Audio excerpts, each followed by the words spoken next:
Bismillahirrahmanirrahim. Assalamualaikum warahmatullahi wabarakatuh dan salam sejahtera. Yang hormat Ketua Sri Dr. Adham Babar, Menteri Kesihatan Malaysia, seterusnya ahli-ahli media. Pada hari ini pendaftaran untuk program imunisasi COVID-19 kebangsaan adalah 9,983,796 orang, samaan dengan 41,2% rasio pendaftaran kepada populasi atas 18 tahun. Bilangan yang telah divaksinasi dengan dos yang pertama adalah 1.105.033 orang. Yang lengkap menerima 2 dos adalah 681.426 dan keseluruhan yang telah diberi vaksinasi 1 dos ataupun 2 dos lengkap adalah 1.786.459. Manakala jumlah dos yang telah dihantar ke Malaysia adalah 1.958.660. Bagi status fasa 2, kita pendaftaran adalah 3.078.108 dan pendaftaran warga emas sudah pun hampir mencecah 48%. Hari ini masuk hari ke-6, kita menggerakkan inisiatif pengambilan vaksin AstraZeneca secara sukarela. Dan untuk itu saya ingin memaklumkan bahawa jumlah terkini suntikan vaksinasi AstraZeneca yang telah diberikan adalah sebanyak 19,718 dos dan terdapat sebanyak lebih kurang 60,000 orang yang telah memilih untuk meletakkan nama mereka di bawah senarai menunggu kerana ketiadaan slot lagi. Untuk makluman, pada setiap hari satu senarai menunggu akan dikeluarkan kepada pusat pemberian vaksin AstraZeneca.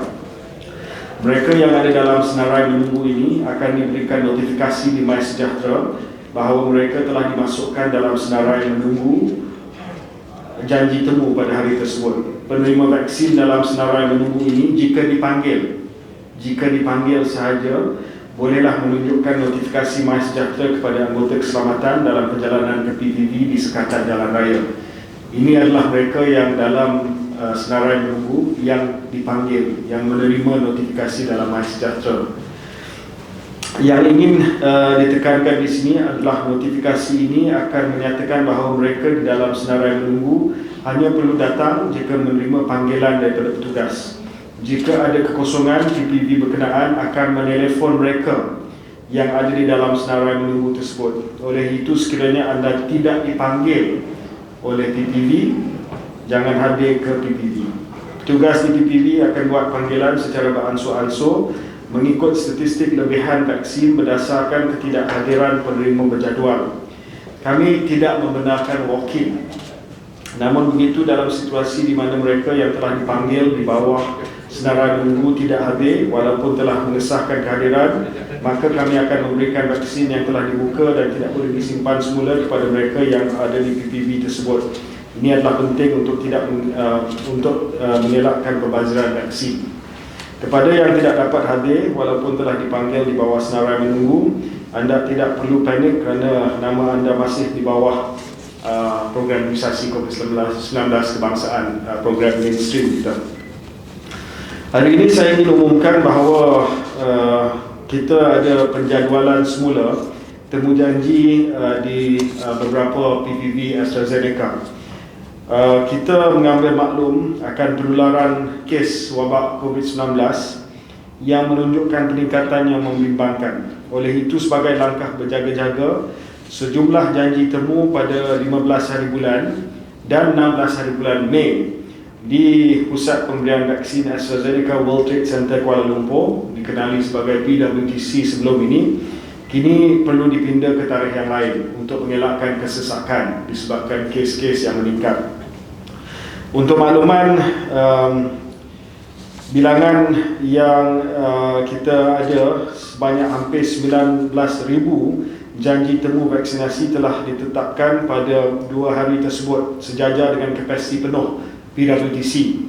pada 15 dan 16 hari bulan sepatutnya kita ada 19,000 janji temu. Bilangan ini akan dikurangkan kepada 16,200 ataupun sebanyak 2,800 janji temu yang akan disusun semula, dijadualkan semula kepada tarikh-tarikh yang lain bermula 17 Mei hingga 23 Mei.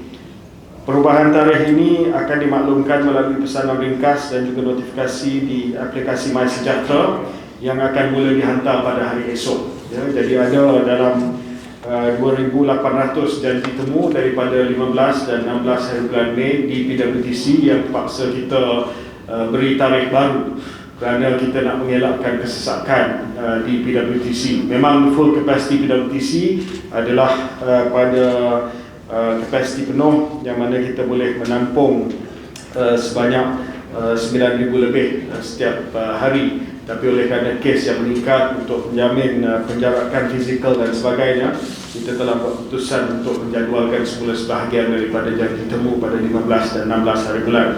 Dengan ini kami akan tingkatkan lagi pemantauan penjarakan fizikal di PWTC. Pada masa yang sama, CITF juga akan menambah bilangan dewan yang akan digunakan di PPB AZ PWTC. Saya juga ingin menjawab soalan berkenaan dengan kadar vaksinasi di Malaysia. Untuk makluman, kadar penggunaan vaksin untuk waktu ini adalah 75%. Ini bermakna untuk setiap 4 vaksin yang kami ada, 3 telah pun digunakan.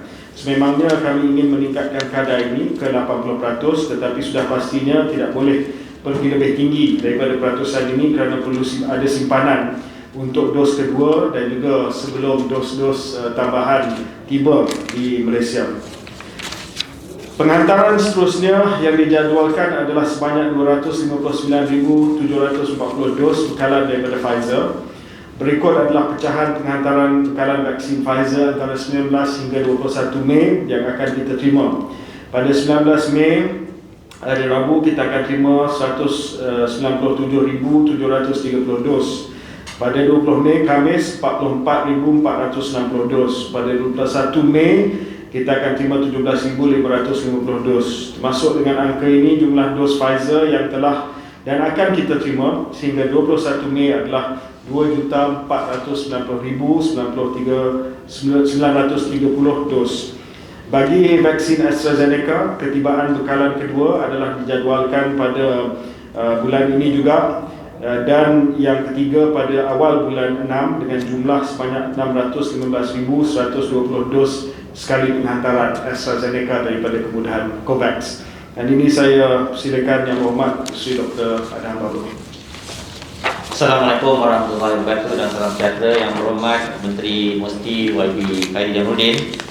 Pada pagi ini seperti biasa saya akan maklumkan tentang dapatan minggu ke-18 Rapid Week dari 2 hingga 8 Mei oleh Malaysian National Institute of Health.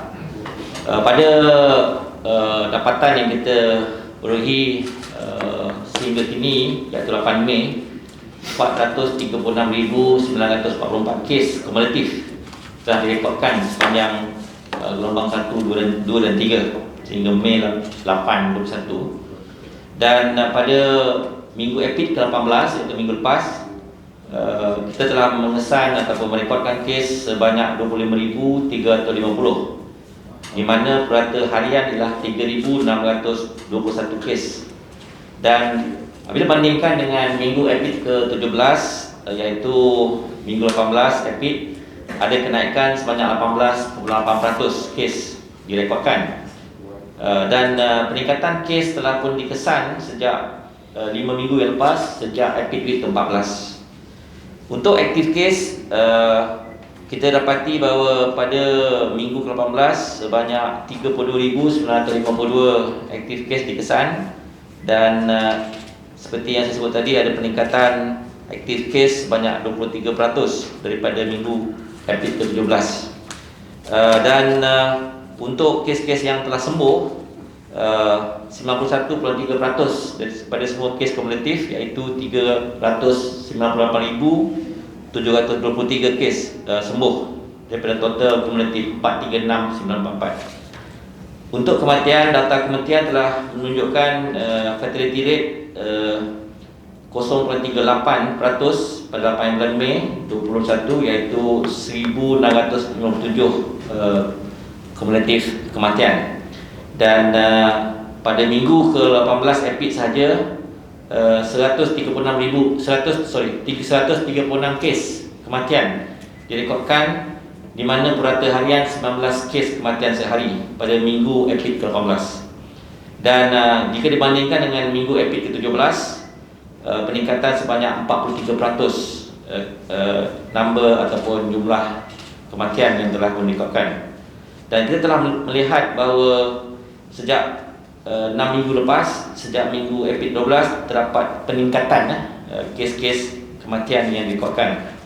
Untuk kes di ICU, pada 8 Mei 393 kes berada di ICU, dan average kes pada minggu EPID ke-18 ialah 355 kes berada di ICU, di mana berbandingan dengan minggu EPID ke-17, kenaikan sebanyak 15.3% mereka yang berada di ICU. Dan kita telah lihat bahawa sejak minggu ke-7 ataupun 7 minggu yang lepas, sejak minggu EPID ke-11, terdapat peningkatan kes-kes yang berada di ICU. Kes-kes yang memerlukan ventilator ataupun ventilation pada Mei 8 hari bulan 2021, seramai 210 kes yang berada di ICU perlukan ventilator. Dan untuk minggu EPID ke-17 terdapat peningkatan kes yang menggunakan ventilator, iaitu 192 purata. Dan kita telah juga melihat bahawa kes-kes ICU yang memerlukan ventilation yang telah kita perhatikan sejak 7 minggu lepas, iaitu minggu ke EPID ke-11, terdapat peningkatan. Untuk testing capacity, kita ingin maklumkan bahawa sehingga 8 Mei 2021, sejumlah 9,980,413 jumlah tes ujian dilaksanakan. Untuk minggu EPID ke-18, 498,193 ujian telah dilaksanakan, di mana average sehari 71,170 tes dilaksanakan di lapangan. Ini jika dibandingkan dengan minggu EPID ke-17, terdapat peningkatan 3.6% ujian dilakukan berbanding dengan minggu ke-18. Untuk positivity rate minggu EPID ke-18 ialah sebanyak 5.1%, dan sejak minggu ke EPID ke-17 hingga 18, kita telah pun tingkatkan kepada 0.7% increase in positivity rate. Untuk summary kepada kes-kes yang direkodkan, cumulative case naik 6.2%, new cases naik 18%, cumulative deaths naik 8.9%, daily deaths naik 43%, ICU utilization average naik 15.3%, pesakit yang gunakan ventilator 30% kenaikan, COVID test juga kita telah tingkatkan, iaitu 3.6%, dan positivity rate juga daripada 4.4% pada 51% minggu EPID ke-18. Untuk itu, sehingga kini, sehingga 8 Mei 2021, current RT yang direkodkan ialah 1.14. Ini bermaksud kalau 10 orang menjangkiti, dia akan menjangkiti 14 yang lainnya. Dan untuk minggu ke-18, ada kenaikan RT, iaitu 0.4%. Maksud RT value di atas 1 bermakna itu indicate that potential for continued transmission of SARS virus COVID-2 dan resurgence of cases boleh berlaku. Dan purata RT dalam negara kita ialah seperti semalam tadi 1.14. Untuk kluster yang telah direkodkan sehingga 8 Mei iaitu 1,775 cumulative cluster, di mana 429 currently adalah active cluster, dan ini menunjukkan terdapat 34 kluster penambahan berbanding minggu sebelum itu, penambahan 8.6%. 72 kluster telah pun ditutup ataupun tamat minggu 18 dan kita dapati bahawa ada peningkatan 67% kluster yang ditamatkan sejak minggu sebelum itu. Jadi pada minggu 18 terdapat 106 kluster baru wujud pada Epic Week 18. Untuk itu saya ingin maklumkan bahawa 44 kluster baru didapati daripada workplace atau tempat kerja, iaitu 41.5%, 33 kluster iaitu 31.2% daripada community, 19 kes iaitu 17.9% daripada sektor pendidikan yang terdiri pada sub-kluster KPM, KPT, kementerian-kementerian lain dan juga pusat pendidikan milik kerajaan negeri. 8 kes ataupun 8 kluster ataupun 7.6% daripada aktiviti keagamaan, 1 kluster iaitu 0.9% daripada center detention iaitu pusat tahanan dan 1 kluster iaitu 0.9% daripada kumpulan berisiko tinggi. Untuk itu kluster dalam negara kita sejak minggu 18 ialah 106 kluster baru berbanding 86 yang direkodkan kluster pada minggu April ke-17.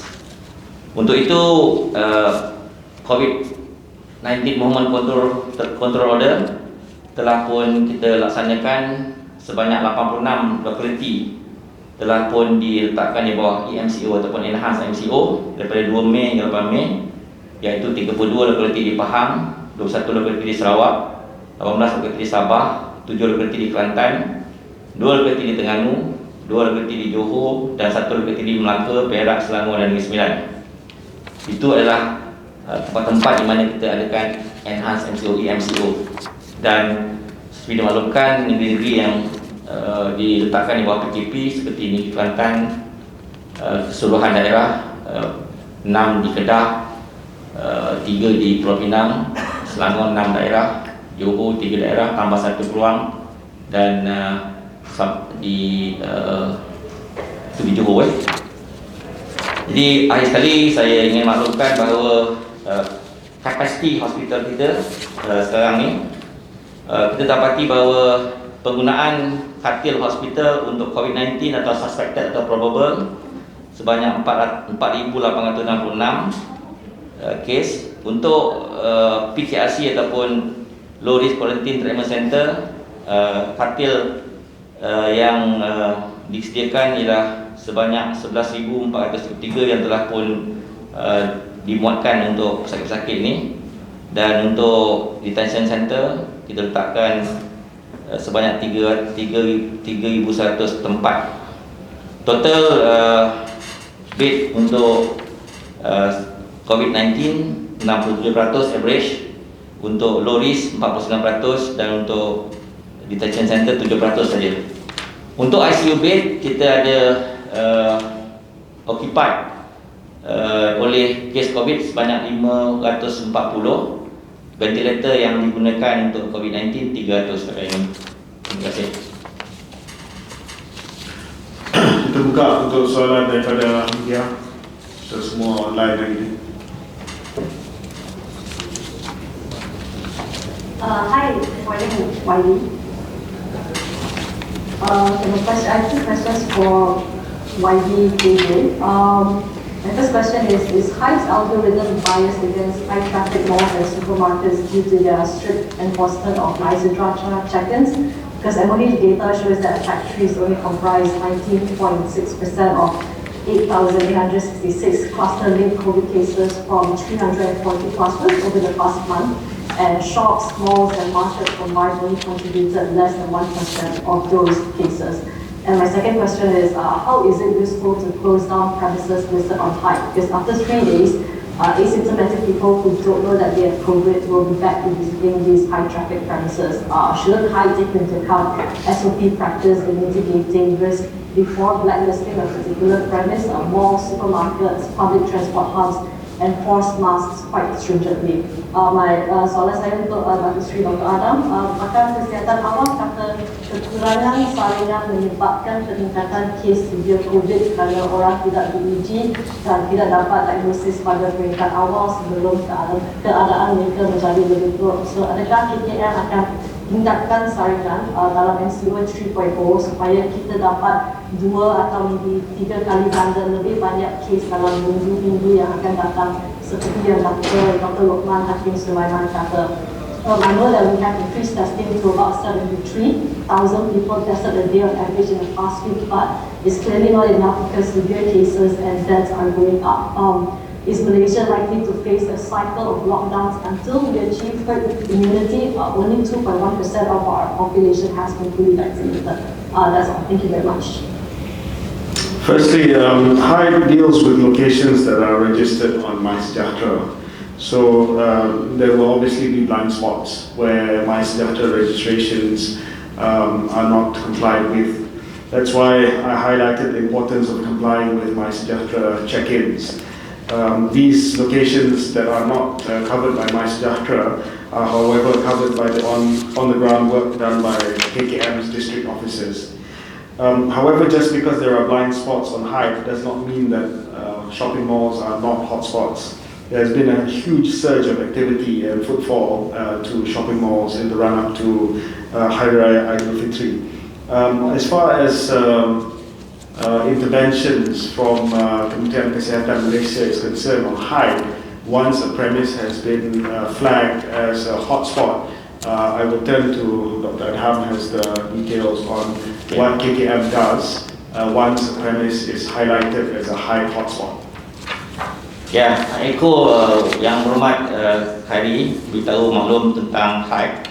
Untuk tindakan yang boleh diambil apabila HIDE diumumkan, pertama, pejabat kesihatan daerah akan menerima data maklumat HIDE secara harian daripada CPRC negeri. Pada masa yang sama, MySejahtera akan menghantar alert kepada mereka yang dapati casual contact agar mereka memantau status kesihatan mereka setiap hari menggunakan HAT iaitu Health Assessment Tool dalam MySejahtera. Sekiranya mereka tidak sihat, akan pergi ke fasiliti kesihatan berhampiran untuk pemeriksaan. Kedua, membuat analisa terhadap senarai HIDE. Anggota kesihatan KKM menyemak data maklumat individu yang tersenarai, sama ada terdapat di antara mereka yang telah dilaporkan positif COVID atau sama ada tindakan susulan telah diambil. Apabila terdapat kes positif dilaporkan, pejabat kesihatan daerah atau PKD akan menjalankan siasatan pengesanan kontak, isolasi kes positif, kuarantin kontak rapat, membuat penilaian risiko terhadap premis tersebut di daerah masing-masing, keperluan pembersihan dan disinfeksi. Penilaian juga akan dibuat sama ada memerlukan penutupan sementara atau tindakan pencegahan dan kawalan sahaja yang akan dijalankan seperti pembersihan, disinfeksi oleh pihak premis pemilik. Kelima ialah membuat arahan pembersihan dan disinfeksi berdasarkan penilaian risiko yang telah dijalankan berdasarkan Seksyen 18 Akta 342. 6. Membuat saringan pekerja premis jika diperlukan bergantung kepada keputusan penilaian risiko. Dan seterusnya, bersama dengan agensi penguatkuasa yang lain di daerah dalam melaksanakan pemantauan penguatkuasaan setindakan perlu dilaksanakan dengan pemantauan SOP MKN tetapkan. Untuk agensi penguatkuasa hendaklah menjalankan pemantauan ke atas pemantauan SOP dan tindakan penguasaan yang mana-mana kepada mana-mana individu yang ingkar SOP. Pihak pengurusan tempatan jalankan libat urus, engage dengan pihak pengurusan premis untuk memberi penekanan pentingnya pemantauan SOP dan peranan pemilik premis atau pengurusan majikan yang perlu lakukan adalah pemilik premis, pengurusan premis atau majikan hendaklah mematuhi SOP yang telah dikeluarkan oleh MKN dalam memutuskan rantaian jangkitan COVID-19 dengan mengamalkan langkah-langkah pencegahan kesihatan awam dan hendaklah mematuhi semua keperluan SOP yang ditetapkan dan hendaklah pantau supaya pekerja dan pengunjung mematuhi SOP ditetapkan. Antara perkara yang perlu dipertekankan ialah membuat gatekeeping di semua pintu masuk, menyediakan QR code MySejahtera, alat pengukur suhu, hand sanitizer dan di pintu masuk premis. Hand sanitizer adalah disediakan lokasi sesuai, mudah diakses oleh pengunjung atau pekerja, dan petugas di pintu masuk premis hendaklah menyemak status risiko kesihatan pekerja dan pengunjung di maklumat check-in dengan dalam MySejahtera. Sekiranya low risk dibenarkan masuk, jika high risk tak dibenarkan masuk ke premis. Tidak menangkap pekerja dan pengunjung yang berjala atau tak melengkapi pintu muka dari masuk premis, dan memastikan jumlah pengunjung yang memasuki premis dipantau dan adalah jadual ditetapkan pada satu masa, dan dia perlulah dipantau secara berterusan selepas had dikeluarkan kepada mereka, dan membuat sanksi berkala serta bersama dengan agensi penguasa. Itu adalah perkara yang diputuskan supaya perkara yang dilakukan apabila pengumuman had dikeluarkan. Untuk soalan berkaitan dengan testing, saya nak maklumkan sehingga kini kita telah pun membuat ujian RT-PCR dan RT antigen sebanyak 12,712,171 ujian di lapangan, iaitu RT-PCR 7.9 juta, RT antigen 4.79 juta. Untuk perkeso telah buat 700,000, bukan perkeso buat RT antigen 4.09 juta. Untuk itu average positivity telah pun kita kesan ialah sebanyak 4,58%. Yang ini kurang daripada 5% yang dimaklumkan untuk WHO kita ikuti. Dan kapasiti makmal, walaupun kita buat average 70,000 per day, kita boleh membuat ujian sehingga 104,885 ujian sehari oleh makmal-makmal, iaitu makmal di hospital KKM, MKAK, di MKA dan KK, IMR dan CRC, ATM dan MOSTI di universiti dan makmal swasta. Kebanyakan kapasiti yang tinggi ialah dibuat di makmal swasta, sehingga kini kapasiti makmal swasta boleh membuat sehari ialah sebanyak 76,800 ujian sehari. Untuk itu kita akan terus meningkatkan kapasiti makmal untuk menguji demi mengukuhkan kedudukan di mana apabila kes-kes meningkat dan juga apabila kes-kes yang perlu diuji di lapangan selepas ujian kontak rapat dan juga ujian saringan yang kita laksanakan di tempat yang mana surveillance dibuat. Untuk itu kerajaan terus memperkasakan majikan untuk membenarkan anggota menjalani ujian calitan dan menjalani kuarantin sendiri atau membenarkan pekerja yang bekerja di rumah sementara menunggu putusan ujian, termasuklah kes kontak rapat dan kontak casual dengan kes positif COVID-19.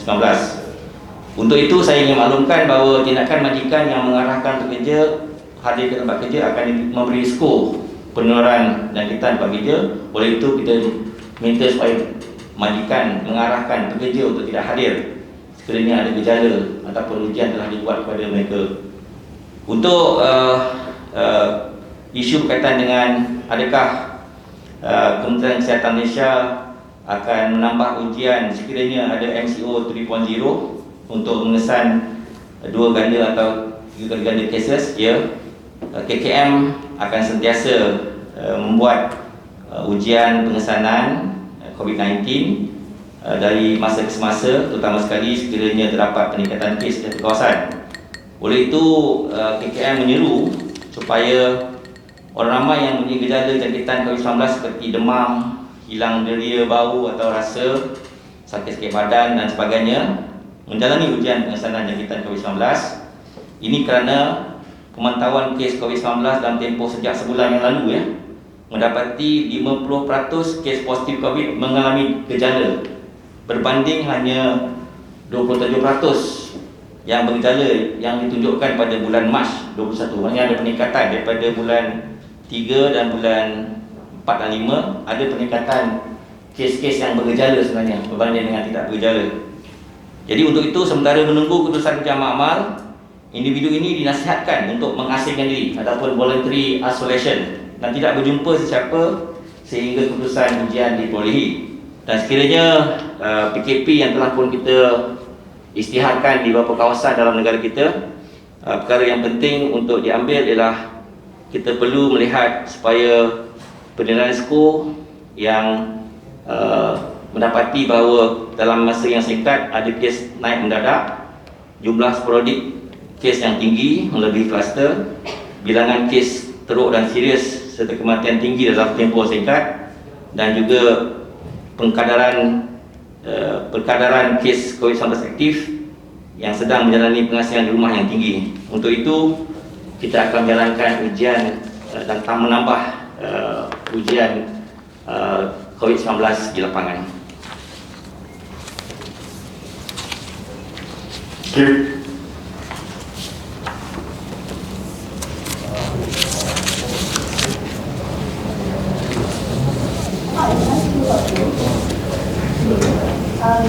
So first of all, regarding the applicants and vaccinated with certain at WTC, considering that vaccination is necessary to reduce the spread of the virus, how will the ministry meet with the applicants?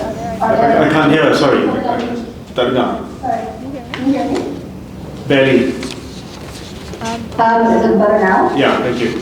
Okay. Okay, so first of all, regarding the AstraZeneca vaccination data summit At at PwC, PwC, considering that vaccination is necessary to reduce the spread of COVID-19, how will your ministry meet that? If the situation continues to worsen, are you going to consider deferring the dates? Or what other review options will there be? And number two, Sorry, because of the crowd, you mean?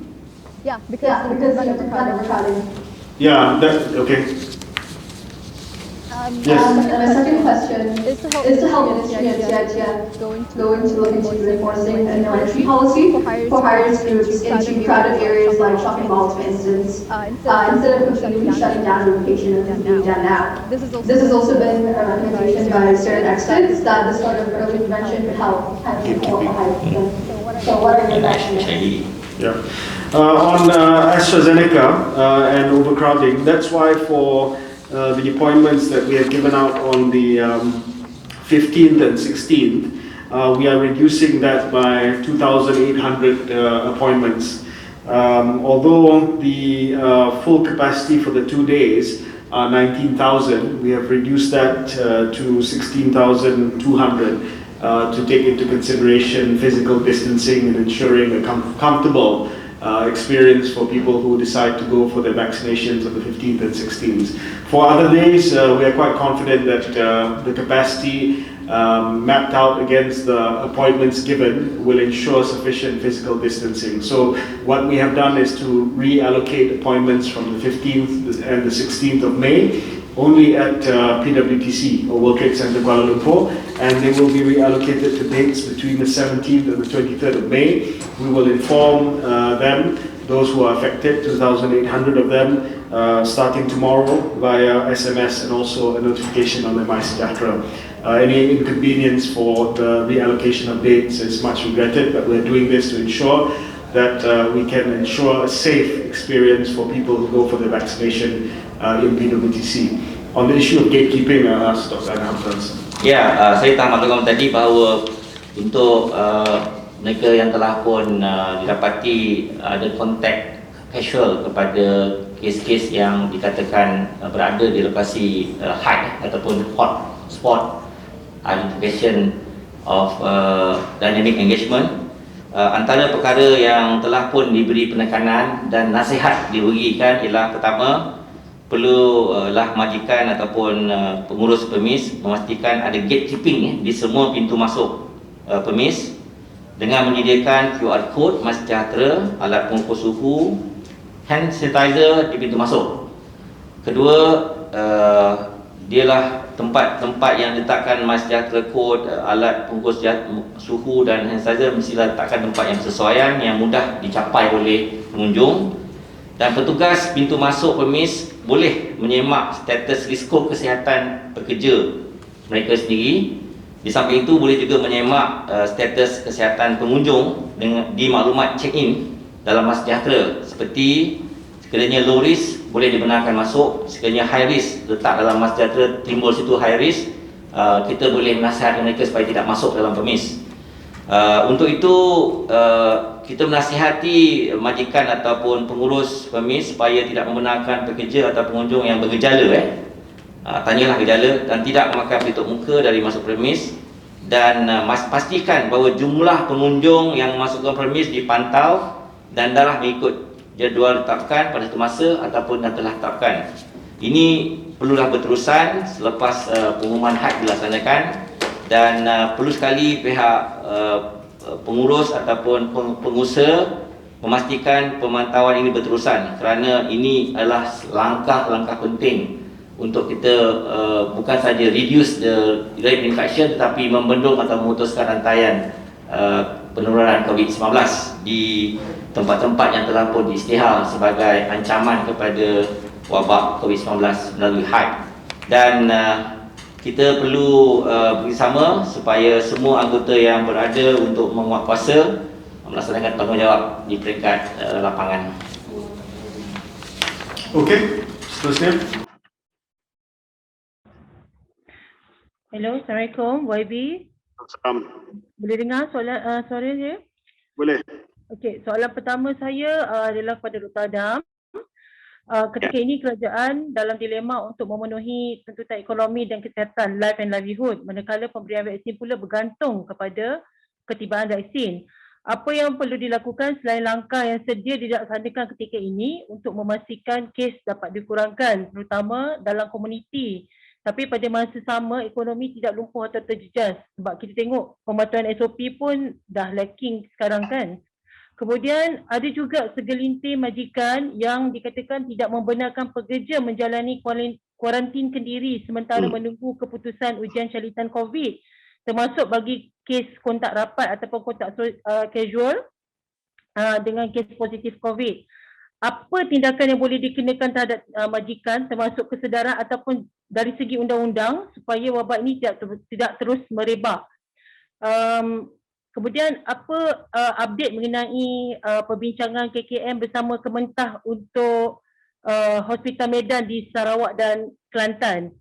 Bagi YB Khairi, hari ini tular melalui aplikasi WhatsApp bahawa jika tak ada current address details berserta negeri dan postcode dalam aplikasi MySejahtera tu, bermakna pendaftaran untuk mendapatkan vaksinasi yang dibuat melalui MySejahtera sebenarnya tak lengkap. Adakah ini benar? Dan jika benar, apa yang perlu dilakukan? Dan kemudian arahan penuntutan mengikut HAIP didakwa tidak adil dan juga mencetuskan panik. Apa pendirian kerajaan mengenai perkara ini? Terima kasih. Apa soalan yang terakhir? Ada arahan selain itu arahan penuntutan mengikut HAIP dikatakan didakwa tidak adil dan mencetuskan panik dalam kalangan masyarakat. Apa pendirian kerajaan mengenai perkara itu? Ya. Dr. Adam nak saya jawab. Okey, saya jawab. Okey. Terima kasih mengenai soalan berkaitan dengan dilema tuntutan ekonomi dan kesihatan untuk kita laksanakan tindakan pencegahan kawalan. Untuk jawapan itu saya ingin nyatakan bahawa kita bukan sahaja prihatin dan sayang kepada rakyat, dijaga kebahagiaan rakyat semasa menghadapi suasana genting ini. This is unprecedented time ataupun tidak dijangka sama sekali pandemik COVID-19. Untuk itu kita lihat bahawa sejak Disember 2020 sektor ekonomi telah dibuka dengan penekanan kepada pematuhan SOP, pemantauan dan penguasaan yang ketat supaya ekonomi negara tetap terjejas dan terus berkembang. Walaupun kita telah pun tahu kita telah roll out vaksinasi program PIK dan ini merupakan salah satu langkah untuk mencegah sehingga kita dapat mencapai imuniti kelompok. Walaupun setakat ini masih lagi dalam fasa 1 masuk fasa 2, tetapi kita perlukan pematuhan SOP serta pemantauan dan penguasaan yang lebih ketat supaya kita dapat terus mencegah di samping menjaga ekonomi dan bekalan vaksin yang mencukupi. Untuk itu sementara kita mencapai imuniti kelompok, tindakan kawalan dan pencegahan diteruskan, termasuk memperluaskan saringan bersasar mengikut kapasiti makmal seluruh negara yang saya telah sebutkan tadi. Kita boleh capai sehingga 104,000 ujian sehari untuk beberapa makmal. Kita terus mengukuhkan komunikasi risiko terhadap amalan 3W dan 3S melalui media sosial dan akhbar, mainstream dan juga media-media lain dengan mengenakan sekatan kemasukan pengembara bukan warga negara daripada India, Nepal, Pakistan dan juga Bangladesh. Untuk itu kita melanjutkan tempoh kuarantin kepada mereka daripada 10 hari kepada 14 hari kepada semua pengembara selain pada negara tersebut terutama sekali negara yang melaporkan penurunan tempatan varian baru ataupun variant of concern. Dan kerajaan terus memperkasakan majikan untuk membenarkan anggota yang menjalankan ujian COVID-19 perlu menjalani kuarantin diri. Kalau mereka tidak membenarkan pekerja mereka menjalani kuarantin diri, ada section dalam Akta 342 boleh mengenakan penalti kepada mereka. Dan kita tidak teragak untuk memastikan bahawa semua majikan mematuhi Akta 342 di mana tidak membenarkan pekerja-pekerja mereka sama ada suspected, probable ataupun sedang diuji sementara menunggu untuk menjalankan kuarantin kendiri, sehinggalah result hasil keputusan sama ada negatif atau positif. Kalau mereka kontak rapat, mereka perlu diberikan gelang untuk HSO, House Surveillance Order, selama 10 hari. Sekiranya mereka negatif, mereka digalakkan untuk membuat voluntary isolation sehingga mereka yakin dibebaskan daripada jangkitan COVID-19. Dan tindakan majikan yang mengarahkan pekerja hadir ke tempat kerja yang boleh membawa risiko penularan jangkitan ke tempat kerja boleh juga dikenakan penalti dalam Akta 342, dan ini sedang kita laksanakan supaya kita dapat terus memutuskan rantaian jangkitan COVID-19 dalam negara kita. Saya nak jawab soalan berkenaan dengan mesej yang tular pada hari ini berkenaan dengan maklumat tambahan iaitu alamat dalam MySejahtera bagi pendaftaran untuk vaksinasi. Mereka yang telah mendaftar tidak perlu risau kerana semua maklumat yang dimasukkan telah disimpan di dalam sistem dan ianya adalah pendaftaran yang sah serta lengkap untuk program vaksinasi. Jadi siapa-siapa yang sebelum ini dah daftar, dah letak alamat, itu semua memang sah dan memang ada dalam sistem mengikut giliran tarikh pendaftaran. Apa yang tular tersebut sebenarnya adalah ciri baru untuk kita menyimpan maklumat tambahan iaitu postcode dan juga negeri. Ini dilaksanakan sebab ada sebahagian kecil daripada mereka yang telah mendaftar yang menggunakan Google Maps punya API itu yang telah meletakkan alamat yang tersilap. Ya, sebab itu kita minta pengesahan dari segi postcode dan juga negeri bahawa pendaftaran asal itu memang adalah tepat, ya, tetapi dari segi rekod memang sudah pun ada.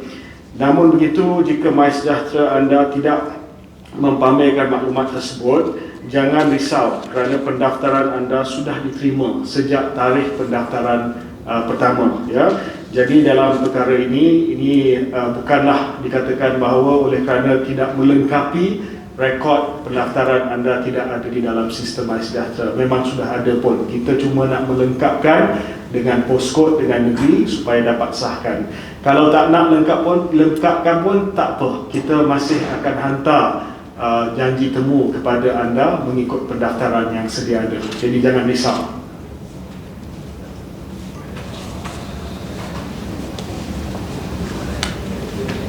Okay.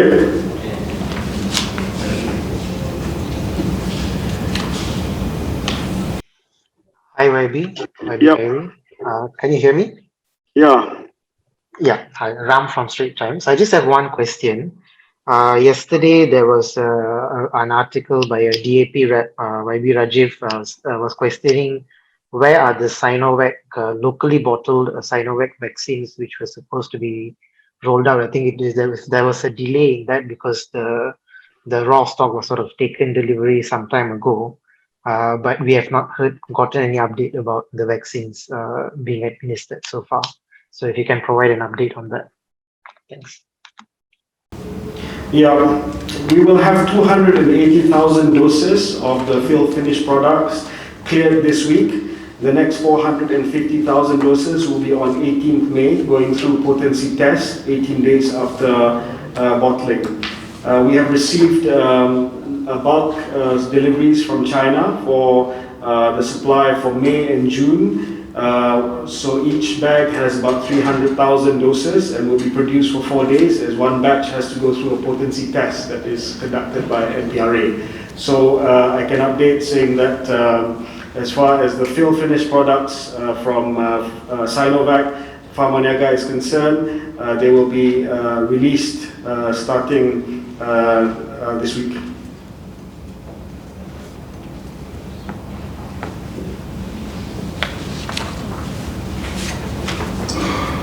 Hi, YB. Yeah. YB Kari, this is Zizan from China Press. YB, last week you have stated that there are 1,660 locations listed under the Heights system, but why there were only 151 locations announced on Saturday? Will there be more locations announced soon?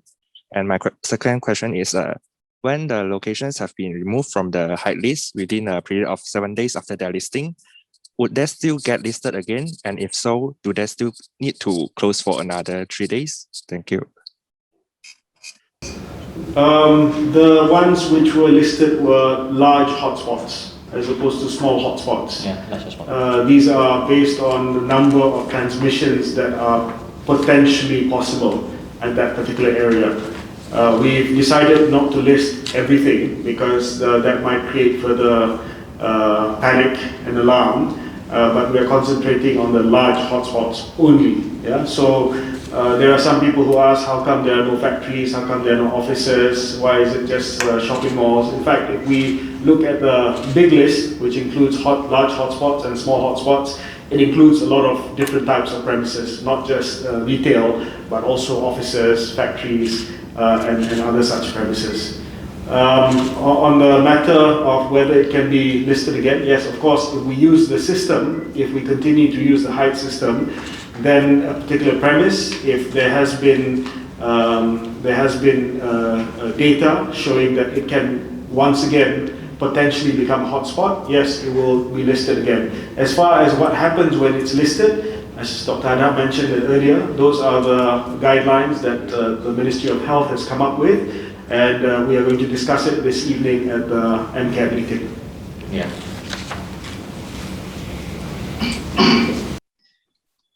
Good afternoon, YB. Ravin from the Malaysian Insight. Can you hear me? Yes, I can. YB, two questions. All right. The first question, last week you said that the AstraZeneca vaccine is not part of the mainstream national immunization program.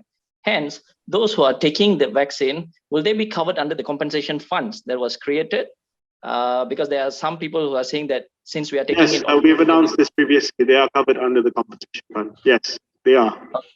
Okay, thanks, YB. And the second one, what are the numbers of those who have missed or pulled out of the AstraZeneca vaccination program upon registering, and how many from the waiting list or walked in were given this unused vaccination?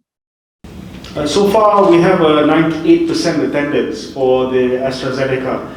Every PPV is furnished with a wait list, which they are starting to call on a daily basis, based on people who don't show up for the appointments.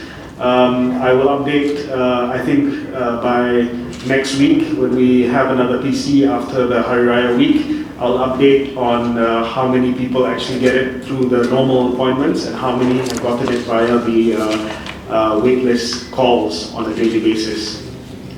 Thank you, YB. Thank you, YB. Thank you. Hello, Assalamualaikum YB. Salam. Haris Mohamad from Malaysia Kini. I have 3 questions for you and the Health Minister. Okay, first, why not all PPVs open on weekends? If this is related to manpower issue, how does the government plan to address this? Second one, last week there was this nurse in Kedah suffered minor stroke, purportedly due to the Sinovac vaccine. After completing her second dose, she posted even medical reports, 2 conflicting medical reports of her discharge. It says that it's AEFI. Is an investigation being conducted on this case? And how about previous cases? Have investigations concluded regarding, the several frontliners who died? I'm not saying that they died because of vaccine, but they died after taking vaccine. And thirdly, the past few days we saw brouhaha about the height confusion. Last week you said height is supposed to be preemptive and closure would be only done due to, after penilaian risiko. Isn't it that height is supposed to be a preemptive measure to allow the public to make informed decision? What led to the change in SOP that now all automatically ordered to close for 3 days? Thank you. I'll answer on the PPV on weekends, and height, and Dr. Adam will answer on the ADFI, which is the adverse event. As far as the PPVs are concerned, at the moment, based on vaccine supplies, it is scheduled that PPVs operate on a 6-day week. Once supplies increase, then we will increase the number of days, operational days, to 7 days a week. We had this discussion this morning at the CITF meeting, and we are projecting that in June we will start operationalizing PPVs on a 7-day per week basis. The issue is not manpower, the issue is not human resource, but rather an issue of vaccine supply. At the moment, we have a vaccine utilization rate of close to 80% already, which means that only 20% are kept in the storage that will take into account the next week and also the second dose. So we're trying to increase the utilization rate from about 70 to 80%. This will see 7-day-a-week PPV operations in June, where we foresee a greater number of vaccines delivered. As far as the height closure is concerned, I'm going to defer the comment until after the MCAN meeting this afternoon. I think we will be discussing this matter at MCAN this afternoon, and we will issue a statement on the interventions and the SOPs necessary once the premise has been listed on the high list. Ya, untuk adverse effect after immunization, kita memang dapat laporan daripada penerima vaksin sama ada Pfizer, Sinovac atau AstraZeneca melalui laporan mereka ataupun mereka isi dalam MySejahtera. Kedua, mereka hadir sendiri ke hospital. Untuk kes-kes yang mengalami serious adverse effect, setakat ini kita tidak dapati mereka perlu untuk prolong the hospitalization, ataupun mereka tidak duduk di hospital lama, hanya transient. Untuk kes-kes yang dialami adalah sementara, dan antara yang kita dapat nyatakan di sini untuk kes-kes yang disebutkan tadi seperti minor stroke, itulah transient ischemic attack. Maknanya perkara ini boleh berlaku walaupun ia tidak berlaku dengan waktu yang lama, dan apa yang kita lakukan, kita rayulah sakit penerima yang ada kes-kes yang mempunyai kecenderungan untuk di observe ataupun diletakkan di pengawasan pakar di hospital, perlu laksanakanlah. Tak payah macam kalau berlaku kes-kes di rumah mereka tunggu dan lihat. Kita perlu mereka untuk hadir untuk membuat observation sekiranya ada kaitan dengan pemberian vaksin. Walaupun setakat ini kita menjalankan banyak observation dan investigation pada kes-kes yang telah pun didaftarkan dalam MySejahtera melalui laporan mereka. Dan ada daripada AEFI dilaporkan bukan melalui MySejahtera, tapi direct mereka laporkan ke pusat kesihatan dan juga di hospital. Untuk itu kita mengambil maklum tentang segala laporan dan juga aduan melalui bahagian pharmaceutical Kementerian Kesihatan Malaysia. Okay. Hi YB, I'm Isan from GG Press. Though MCAN will have a decision on height later, can we know first, is the height list still published daily, because we only see one list on the first day? And second one, is there any exemptions given to those primaries in essential services like supermarkets, Aeons, Lotus? Thank you. Yeah, I don't want to create confusion with something that is announced now and later something else announced after MKN. So I'd like to defer all further questions on height until after MKN. We're going to have an MKN meeting in about 1 hour's time to discuss all these matters. Hello again. Yeah, I'm Shaira from the Malaysian Result. Yep. Yes, yeah. I have two questions for you, YB Carey. First is on the PPP, public-private partnership vaccination models, and also the special request for business travelers. I'm just wondering if the government has further details on this, how much doses, when going to be rolled out, and also, is that all? Or is there any other programs that the government is mulling? Second will be on the industrial frontliners. Petronas just mentioned, made a statement that some of their staff in Labuan got vaccinated in the first phase. So I'm just wondering, is there any sectors or business operations that going to be vaccinated after this? Yeah, thank you. We have had engagements with MITI, FMM, and Kementerian Kesihatan on this matter of the PPP, public-private partnership vaccination program.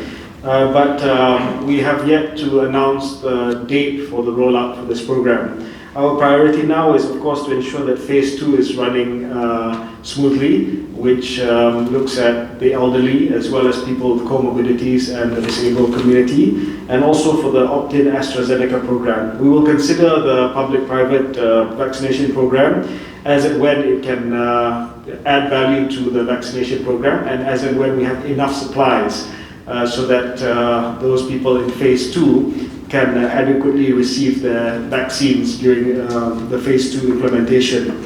Nevertheless, we are proposing a few models for the PPP where it's on-site vaccination at factories, and the cost of the PPPs will be borne by the industry, and the governments will supply the vaccines for free under PIC.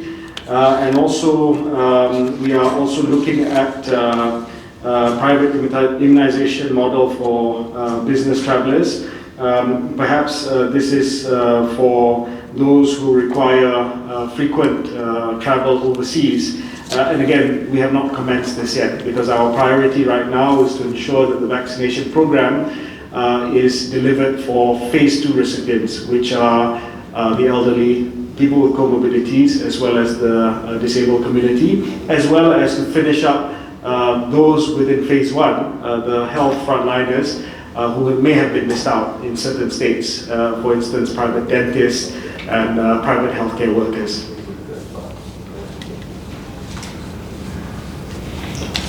Okay. Okay, terima kasih kepada semua. Selamat Hari Raya Aidilfitri. Maaf lahir batin. Maaf lahir batin. See you after Raya. Okay.